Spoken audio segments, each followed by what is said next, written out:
Prévu samedi 29 février à Korogo, l'Assemblée générale de la coordination régionale du RACI, Rassemblement pour la Côte d'Ivoire du Poro, n'a pu se tenir comme initialement prévu. En voici les raisons. Conformément aux consignes données par le secrétariat général du RACI, il était prévu que ce 29, on ait une assemblée générale au niveau du Poro, mais nous avons déposé des demandes au niveau de la préfecture et le préfet nous a appelé pour nous faire savoir comme il était nouveau, il venait d'arriver et qu'il fallait qu'on lui donne du temps pour pouvoir voir comment organiser notre assemblée générale. Nous avons fait remonter l'information à la direction qui nous a demandé de reporter cette assemblée à une date ultérieure. Est-ce une faiblesse de la part des organisateurs qui ne se sont pas opposés? Ce n'est pas une faiblesse de la part du RACI Poro parce que c'est la première fois que nous reportons une assemblée générale, une de nos activités. Et compte tenu que l'administrateur en question est nouveau, nous avons voulu montrer notre parti démocrate en lui disant que d'accord, nous acceptons de reporter, mais ça sera pour très bientôt.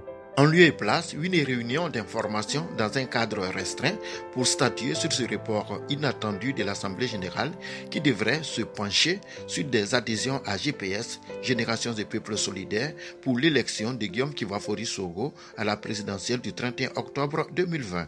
Nous avons lancé une opération GPS. C'est pour faire enrôler le maximum de personnes pour le GPS. L'objectif est de 20 000 adhérents en 2 mois. Je pense que c'est un défi que nous pouvons relever. Aujourd'hui, nous nous rendons compte que le RHDP a refusé la gratuité de ses cartes d'identité pour les Ivoiriens et aujourd'hui privilégie plutôt les militants ou bien ceux qui se déclarent être proches d'eux. Avec quel argent ils financent ces cartes d'identité de manière gratuite pour les populations, pour les militants, et ils ne peuvent pas le faire pour toute la population ivoirienne. Malgré ce contexte délétère, les démocrates du RACI se trouvent dans un état d'esprit plus que positif. Les difficultés que nous croisons sur le terrain, c'est quoi? C'est ce que j'ai dit tantôt, c'est les intimidations qui sont faites à l'endroit des populations, les menaces, parfois même qui vont au-delà des menaces verbales, les menaces physiques pour certains. Voilà, mais malgré tout cela, les populations restent disponibles pour la cause du GPS. Ces agissements sont récurrents dans la cité du Poro lorsqu'il s'agit des activités politiques de soutien au président Guillaume Soro.